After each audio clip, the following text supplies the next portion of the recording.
So, ayan. Ang inamoy ko, as in, amoy pawis o amoy bacteria.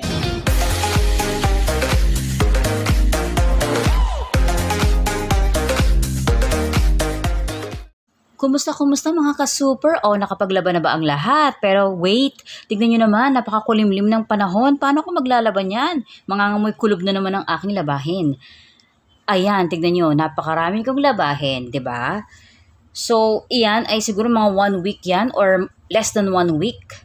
So, inisip ko na baka mangamoy kulob na naman. Good thing may nakita akong hack para maiwasan natin ang amoy kulob at asim ng ating mga damit kapag ito'y nakasuot na sa atin. So, handa naman kayo? Sige, panoorin nyo lang. Do not skip ads. So, nakita nyo ba yan? Yan yung mga ingredients na kailangan lang natin. Una, binabad ko muna ang decolor at separately ang mga whites sa 1 cup ng suka. Yes. Soak natin for 1 hour or less than 1 hour. A few inches later. After 1 hour, niready ko na ang baking soda. Tara! Nilagay ko muna yung 1/2 cup ng baking soda into the automatic washing machine dun sa ibaba, sa pinaka-bottom niya. Next is, naglagay ako ng detergent powder. So, kung meron kayong natural detergent powder, mas better. Kasi para all natural lang gagamitin nyo. So, naglagay ako ng 4 na scoops dyan. At wala na ako ibang nilagay. Alam nyo ba na pag tayo ay na-expose lagi sa mga ganyang klaseng chemicals, ay risky yun sa ating buhay. So, next na ginawa ko naman ay piniga-piga ako ng bahagya kasi yung isang kamay ko hawak ang cellphone. So, binivideo ko yan. Kaya, hindi ko maipakita ng maayos. So, yan. Isushoot ko na yan doon sa AWM or Automatic Washing Machine. Ayan. So, ayan. Pinakita ko lang naman. Andun yung baking soda, di ba? Ayan. And next. O, di ba? Ang taray niyan. Then, pinagsama-sama ko na yung white at yung dikulay. Sorry ha.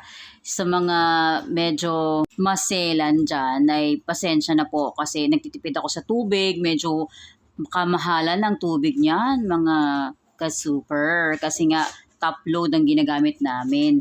Pero kung yan ay front load, mas tipid sa tubig. Don't you worry, hindi naman naghahawaan na yung mga damit namin dahil subok na namin yan even before. Kung in case magkaroon ng hawaan, sinaseparate agad namin yung mga damit and hindi na namin sinasama. So as you notice, nakaprogram na yung mga kung ilan yung spin, yung rinse, and etc. One more thing, mas convenient pala sa akin tong way ng paglalaba kasi isang babaran na lang ang ginamit ko. Kaya, mas mabilis ang time ng paglalaba. Kasi usually, ginagawa namin kapag naglalaba ay pinopause muna namin and then pinababad for 30 minutes. Hindi naman siya nasisira. Tapos, ayun, process na yung paglalaba after 30 minutes. Sa hack na pala na ito, hindi na kami gumamit ng Fabcon kasi nakakalambot na yung baking soda. Sabi rin, dual purpose na rin kasi malinis na rin yung iyong washing machine kapag ikaw ay gumamit ng baking soda. Ito kasing ginagamit sa aming laundry shop eh. Yes, oo, meron kaming shop. Pero mas gusto ko pa rin maglaba dito sa bahay kasi alam namang itenga namin tong AWM namin. So, nakikita niyo naman, pag hinawakan ko, malambot na yan. Pinili ko talaga yung mga ganyan kasi usually, kapag walang Fabcon, rough ang ating mga tuwalya. So, ayan na. Natapos ko na ang aking labahin in no time. Natuwa ako kasi nagkasya sa isang load yung aming labahin So, lahat. amoy na natin kung effective ba yung suka na binabad dun sa mga damit, tapos baking soda at yung detergent soap. Na hindi na ako naglagay ng fab conditioner. Fabric conditioner. So, tatry natin amuyin. Kinuha ko ng mga sinampay sa labas. Target ko talaga yung mga kumot. Tawag nito? Ano tawag nito?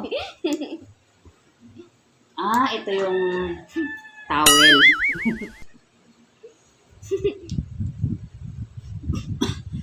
Ba yun? Pumasok sa ilong ko yung konting particles niya. So anyway, kasi allergic ako eh. Compare ko to sa damit na mayroong Fabcon. Mas gusto ko to kasi nung ginagather ko siya dun sa Buti nga uminit yung araw. Mainit yung sikat ng araw ngayon. Hindi maulan kasi kahapon gloomy yung weather. Medyo makulimlim. So, natatakot akong maglaba kasi nung nakaraan naglaba ako, hindi siya nainit ng araw, hindi umulan, pero makulimlim. So, ang tendency, nakulob yung amoy. Lalo na kapag nakaganito yung mga damit, nakasipit. So, pag magkakadikit sila, hindi ka natutuyo, nagiging amoy kulob. Pero ito hindi.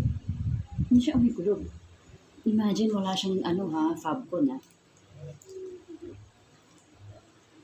So, yun nga, nakatipid ka sa Fabcon, madulas naman yung damit, hindi mukhang matigas, malambot. Tapos, yun nga lang, bibili ka rin ng baking soda at ng suka. Pero at least, less yung chemical na gagamitin mo. So, kung mas may budget naman, try natin na natural detergent, no? Next time. So, try nyo na rin. And if you do, I know that if you are going to do that, and na-try nyo, tag nyo po ako sa Facebook. Meron po akong Facebook page. Tag nyo ko or mag-comment kayo na nagawa ko to and it's effective to me.